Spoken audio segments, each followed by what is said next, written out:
वहां वहां इस्लाम और मुसलमानों के खिलाफ तरह तरह के बयान सुनने में आ रहे हैं। कोई कहता है इनकी आबादी बढ़ रही है, कोई कहता है कि पूरे देश पर इनका कब्जा हो जाएगा, कोई कहता है इस्लाम पूरे भारत में फैल रहा है, कोई कहता है कि मुसलमान इश्क के नाम पर लव जिहाद करते हैं, धर्मांतरण करते हैं, कोई कहता है कि हिंदू अब अल्पसंख्यक हो जाएंगे और कोई कहता है कि हिंदू खतरे में है। यानी इस्लाम की दुनिया में आने से लेकर भाजपा के सत्ता में आने तक तो हिंदू खतरे में नहीं था, लेकिन कट्टरता और हिंदुत्व का चिलम चढ़ाकर सिर पर भगवा बांधकर जय श्री राम का नारा लगाकर भाजपा की सत्ता आने के बाद अब हिंदू अचानक खतरे में हो गया है ना कमाल की बात। अब सुनिए बीजेपी राज्य मध्य प्रदेश यानी मामा शिवराज सिंह चौहान की सरकार में ही बीजेपी और कच्छेधारियों को किस बात की बेचैनी हो गई है। दरअसल बीजेपी के आलिशान रियासत के वजीर आलम मामा शिवराज सिंह चौहान के फर्जंद यानी उनके बेटे ने अपनी वालिद के सूबे में इस्लाम का ऐसा दर्द सुनाया है जिसमें वादहू भी है और ला शरीक भी है। शिवराज के लगते जिगर कार्तिकेय सिंह चौहान ने बकायदा स्टेज से खड़े होकर इस्लाम और मुसलमान का मतलब बता दिया है।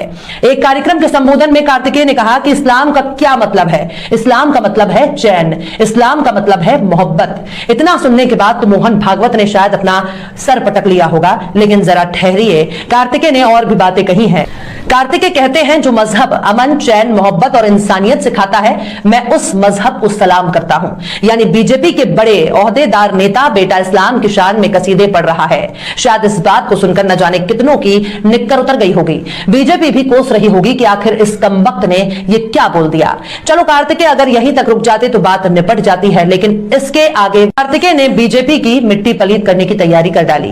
कार्तिकेय ने मुसलमान शब्द का मतलब सबको समझा दिया। कार्तिकेय कहते हैं कि मुसलमान का मतलब मुसल्लम ईमान वाला, जो अपने खुदा पर पूरा यकीन करता है, जो अपने रब के बनाए तमाम कायदों को मानता है। कार्तिकेय चौहान यहीं तक नहीं रुके, बल्कि इसके आगे भी उन्होंने सीधे मुसलमानों को ही सलाम करना शुरू कर दिया। कार्तिकेय कहते हैं जो अपने देश से, अपने राष्ट्र से मोहब्बत करता है, जो बुजुर्गों से, यतीमों से, गरीबों से मोहब्बत करता हो, जिसके दिल में गरीब के लिए, बेसहारा के लिए, जिसके दिल में हमदर्दी हो, ऐसे मुसलमान भाइयों को कार्तिकेय चौहान सलाम करता है। कार्तिकेय चौहान ने इसके बाद अजान पर भी दिल खोलकर बोलना शुरू कर दिया और कहा कि अजान के ये दो बोल हैया लल फला, इसका मतलब क्या है। कार्तिकेय कहते हैं कि आओ चलें तरक्की की तरफ, आओ चलें बेहतरी की तरफ। कार्तिकेय कहते हैं अजान के इन शब्दों का एक मतलब भी निकलता है, आओ चलें एक दूसरे की तरफ, एक दूसरे की भलाई की तरफ चलें। इसके आगे कार्तिकेय पैगंबर आजम खातिमुन नबीयीन हजरत मोहम्मद का हवाला देते हुए कहते हैं कि मोहम्मद साहब ने हमें ईमान का पाठ पढ़ाया। मोहम्मद साहब ने कहा कि जब आप किसी की दस्तरखान पर जाएं तो 40 घर आगे और 40 घर पीछे देखें कि वहां धुआं उठ रहा है कि नहीं। इसका मतलब सिर्फ यही है कि कोई भूखा ना रहे। इसके बाद उन्होंने अंत्योदय और पंडित दीनदयाल पर बोलना शुरू करते हैं। अमन, इस्लाम का मतलब है चैन, इस्लाम का मतलब है मोहब्बत, और जो अमन, चैन, मोहब्बत, इंसानियत जो धर्म सिखाता है उस धर्म को मैं सलाम करता हूं। साथियों, मुसलमान का मतलब क्या होता है? मुसलमान का मतलब होता है मुसल्लम ईमान वाला,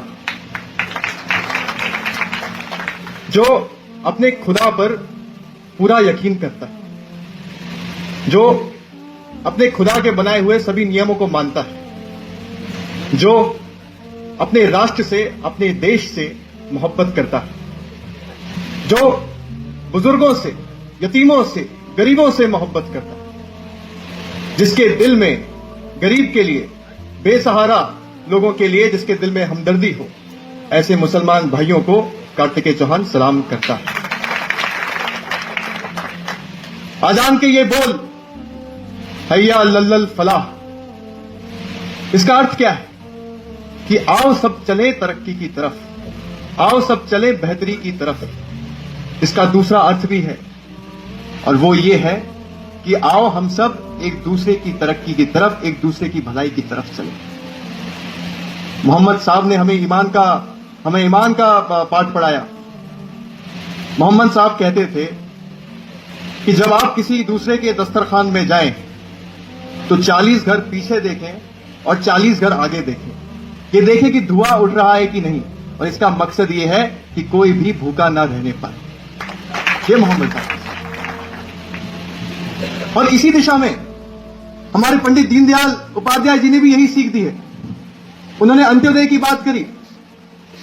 इसका मतलब यह है कि वो जो सबसे गरीब है, वो जो सबसे पिछड़ा है, वो जो सबसे वंचित है, जब तक उसका विकास नहीं हो जाता तब तक देश का विकास संभव नहीं है। और भारतीय जनता पार्टी भी मोहम्मद साहब के संदेशों पर चलने वाली पार्टी है, पंडित दीनदयाल उपाध्याय के विचारों की पार्टी है।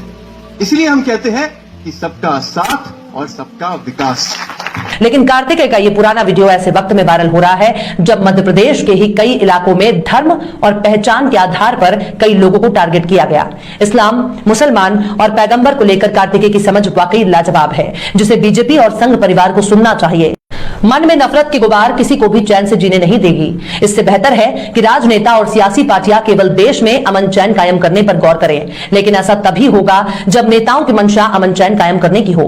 शिवराज के नूरे नजर कार्तिकेय ने जो बात कही है उसे सबको गौर से सुनना और समझना चाहिए। और चलते चलते आखिर में फिराक गोरखपुरी ने भी क्या खूब फरमाया है, मजहब की खराबी है ना अखलाक की पस्ती, मजहब की खराबी है ना अखलाक की पस्ती, दुनिया के मसाइब का सबब और ही कुछ है। फिलहाल इस वीडियो में बस इतना ही। ये वीडियो आपको कैसा लगा कमेंट बॉक्स में आप जरूर बताइए। वीडियो पसंद आए तो लाइक करें, हमारे वीडियो लिंक को फेसबुक, ट्विटर, व्हाट्सएप पर अपने रिश्तेदार, यार, दोस्तों को भी शेयर करें। और बेबाक, निष्पक्ष, स्वतंत्र पत्रकारिता को सपोर्ट करने के लिए आप हमारे यूट्यूब चैनल टाइम्स मेल को जरूर सब्सक्राइब करें। और हाँ, बेल आइकन की घंटी वाली बटन भी आप जरूर दबा दें ताकि आपको हमारे आने वाले नए वीडियो की नोटिफिकेशन फौरन ही मिल जाए। फिर मिलते हैं किसी और वीडियो में एक नई खबर के साथ। हर्षिता मिश्रा को दीजिए इजाजत। जय हिंद।